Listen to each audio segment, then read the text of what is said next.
बहुत समय पहले हरियापुर नाम के एक छोटे से गांव में रवि नाम का एक लड़का अपनी माँ कमला के साथ रहता था। उनका घर मिट्टी का था। बरसात में छत टपकती थी, गर्मी में घर भट्टी की तरह तपता था और सर्दियों में ठंडी हवा दीवारों की दरारों से अंदर आ जाती थी। लेकिन इन सब परेशानियों के बावजूद कमला हमेशा अपने बेटे को एक ही बात सिखाती थी, ईमानदारी। कमला का मानना था कि इंसान गरीब पैदा हो सकता है, लेकिन बेईमान बनना उसकी अपनी पसंद होती है। रवि अपनी माँ की हर बात को ध्यान से सुनता था। वह जानता था कि उसके पास पैसा नहीं है, लेकिन उसके पास उसकी माँ की सीख है और वही उसकी सबसे बड़ी दौलत थी। बेटा, पैसा आज है तो कल नहीं होगा। तो सबसे बड़ी दौलत क्या है माँ? अच्छा चरित्र और ईमानदारी। रवि रोज सुबह स्कूल जाता। स्कूल से लौटने के बाद खेतों में मजदूरी करता।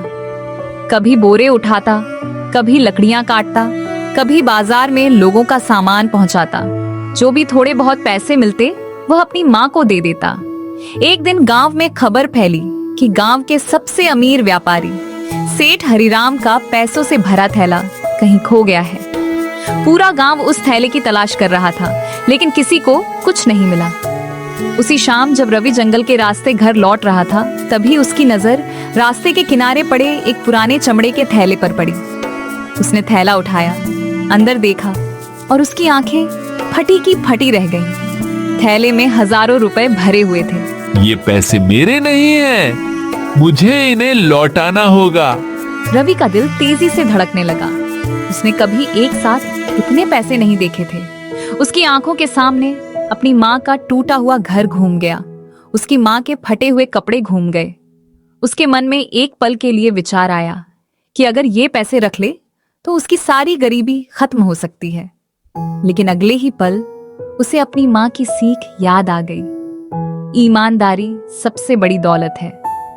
रवि ने फैसला कर लिया, वह ये पैसे वापस करेगा। अगले दिन रवि थैला लेकर सेठ हरिराम के पास पहुंच गया। हरिराम पूरी रात जागा था। वह परेशान था क्योंकि उस थैले में व्यापार के पैसे थे। जैसे ही रवि ने थैला लौटाया, हरिराम की आंखें भर आईं। उसे यकीन नहीं हुआ कि इतना गरीब लड़का इतने पैसे लौटाने आया है। उस दिन हरिराम ने पहली बार महसूस किया कि ईमानदारी अमीरी गरीबी नहीं देखती। उसने रवि को अपनी दुकान पर काम दे दिया। अब रवि सुबह स्कूल जाता और शाम को हरिराम की दुकान पर काम करता। दिन बीतते गए, महीने गुजरते गए। हरिराम का भरोसा रवि पर बढ़ता गया, लेकिन हरिराम का बेटा राकेश यह सब देखकर जलने लगा। उसे लगने लगा कि रवि उसके पिता का विश्वास जीत रहा है और यही बात उसे पसंद नहीं थी। धीरे धीरे उसके मन में नफरत पैदा होने लगी। एक दिन दुकान के गल्ले से काफी पैसे गायब हो गए। सभी लोग हैरान रह गए। हरिराम को विश्वास नहीं हुआ, लेकिन राकेश ने तुरंत आरोप लगा दिया। पिताजी, दुकान में नया कौन है? तो फिर चोर भी वही होगा। उसने कहा कि पैसे रवि ने चुराए हैं। रवि के पैरों तले जमीन खिसक गई। उसने जिंदगी में कभी चोरी नहीं की थी, फिर भी कोई उसकी बात सुनने को तैयार नहीं था। हरिराम अंदर से टूट गया। वह रवि पर भरोसा करता था, लेकिन सबूत उसके खिलाफ थे। रवि रोता रहा, सफाई देता रहा, लेकिन आखिरकार उसे दुकान से निकाल दिया गया। जब वह घर पहुंचा तो उसकी माँ ने उसके चेहरे पर दर्द पढ़ लिया। रवि पहली बार इतना टूटा हुआ था। उसे लग रहा था कि ईमानदारी हार गई, लेकिन कमला ने उसका हौसला बढ़ाया। सच कभी हारता नहीं बेटा। लेकिन लोग तो हार मान लेते हैं माँ। कुछ दिनों बाद रवि गांव छोड़कर शहर चला गया।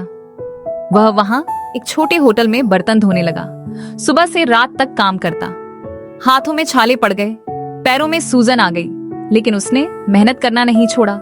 वह हर दिन कुछ नया सीखता, खाना बनाना, लोगों से बात करना, व्यापार समझना और सबसे जरूरी मुश्किल समय में धैर्य रखना।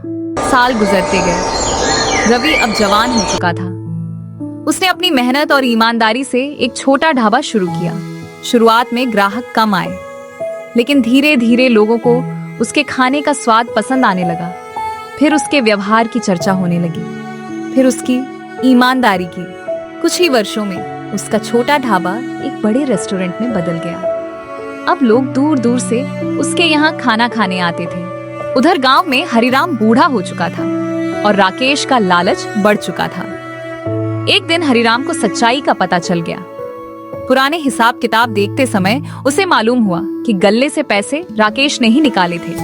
उसके पैरों तले जमीन खिसक गई। जिस लड़के पर उसने भरोसा नहीं किया था वह निर्दोष था और जिसका उसने साथ दिया वही असली चोर निकला। हरिराम तुरंत रवि को खोजने निकल पड़ा। कई दिनों की तलाश के बाद वह रवि के बड़े रेस्टोरेंट तक पहुंचा। जब उसने रवि को देखा तो उसकी आंखों से आंसू बहने लगे। उसे अपने फैसले पर पछतावा हो रहा था। रवि ने भी उसे देखा, लेकिन उसके मन में कोई नफरत नहीं थी, सिर्फ सम्मान था, क्योंकि उसकी माँ ने उसे माफ करना सिखाया था। हरिराम ने पूरे गांव के सामने सच बताया।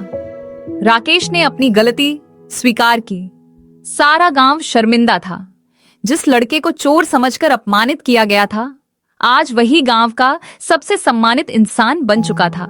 रवि ने किसी से बदला नहीं लिया। उसने गांव में एक स्कूल बनवाया, एक अस्पताल बनवाया और गरीब बच्चों की पढ़ाई का खर्च उठाया। उस दिन पूरे गांव ने एक बात सीखी, ईमानदारी का रास्ता लंबा जरूर होता है, उसमें कठिनाइयां भी आती हैं, लोग गलत समझते हैं, अपमान भी मिलता है, लेकिन अंत में जीत हमेशा सच की होती है। और रवि की कहानी पीढ़ियों तक सुनाई जाने लगी, क्योंकि उसने साबित कर दिया था कि गरीबी इंसान को छोटा नहीं बनाती, छोटा बनाती है बेईमानी।